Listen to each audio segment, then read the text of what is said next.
Olha, se tem uma coisa que pode mudar o jogo da performance no Angular, é a tal da estratégia on-push. Entender de verdade como ela funciona pode ser o que separa uma aplicação que se arrasta de um sistema super rápido e eficiente. Sabe aquela sensação de que a aplicação Angular, conforme vai crescendo, começa a ficar meio pesada? Muitas vezes a culpa não é do nosso código em si, mas de um excesso de trabalho que o próprio framework está fazendo por debaixo dos panos. E se a gente pudesse ensinar o Angular a ser mais inteligente, a trabalhar menos e melhor? Para a gente entender a solução, primeiro a gente precisa entender o problema, certo? Então vamos dar uma olhada em como o Angular funciona por padrão, a base de tudo. No coração de tudo isso está uma biblioteca chamada Zone.js.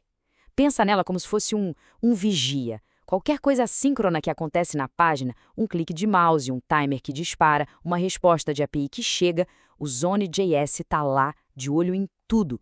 E quando o Zone.js vê alguma movimentação, ele grita: "Ei, Angular, aconteceu alguma coisa."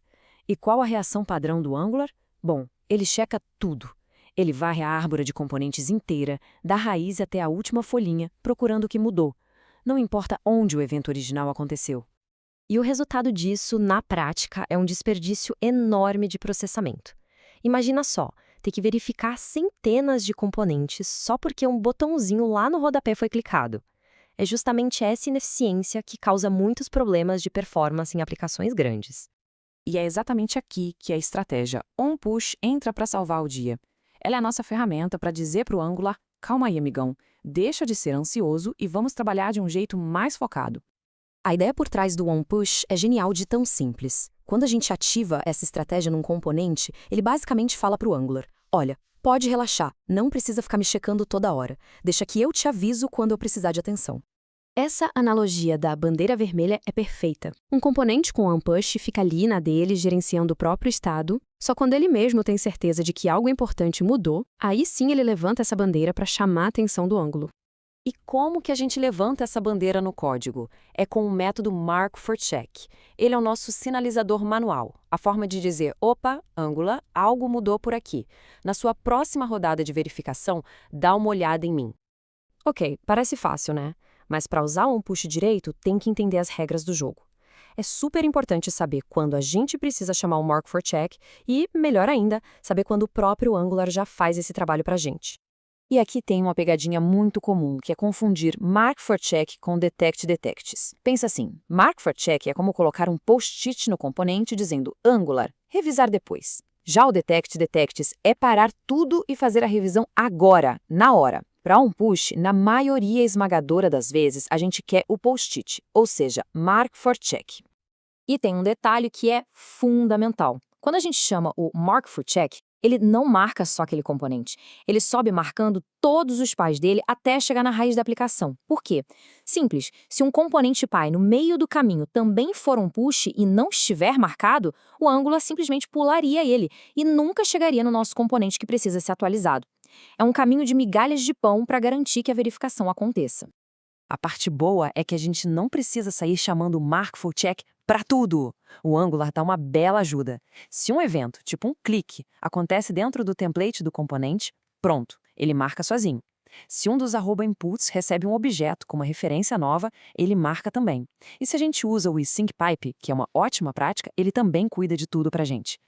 E essa parte da referência nova é a chave. Imutabilidade vira a nossa melhor amiga aqui. Se a gente passa um objeto para um input e só muda uma propriedade dentro dele, para o Angular nada mudou, porque a referência do objeto na memória é a mesma. Para a detecção funcionar, a gente precisa passar um objeto novo. É uma mudança de mentalidade, mas que faz toda a diferença. Ok, a teoria está dominada. Mas como isso se parece na vida real? Vamos visualizar o impacto que o OnePush tem numa árvore de componentes. Vamos imaginar o primeiro cenário. A gente tem um componente page que usa o OnePush.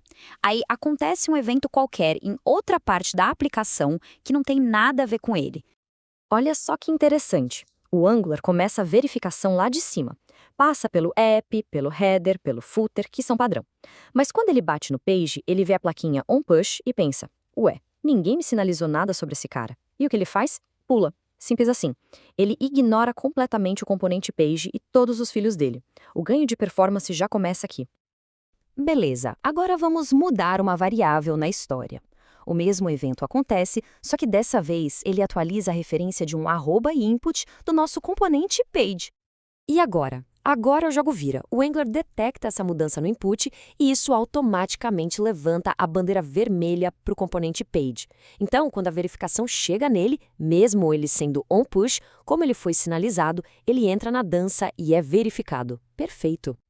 A gente já viu como o onPush é poderoso em componentes isolados. Mas e se a gente levasse isso ao extremo? Qual seria a configuração perfeita para ter a máxima eficiência possível?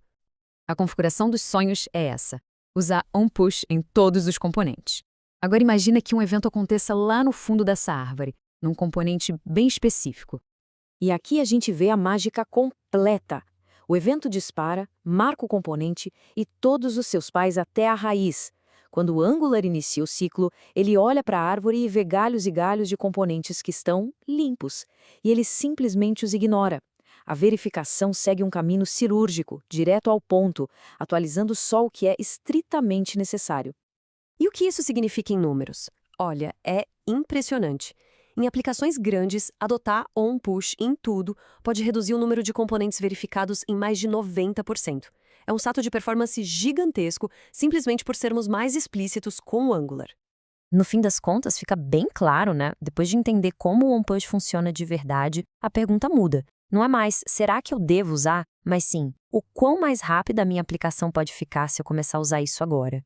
É uma reflexão que pode transformar completamente a performance de qualquer projeto.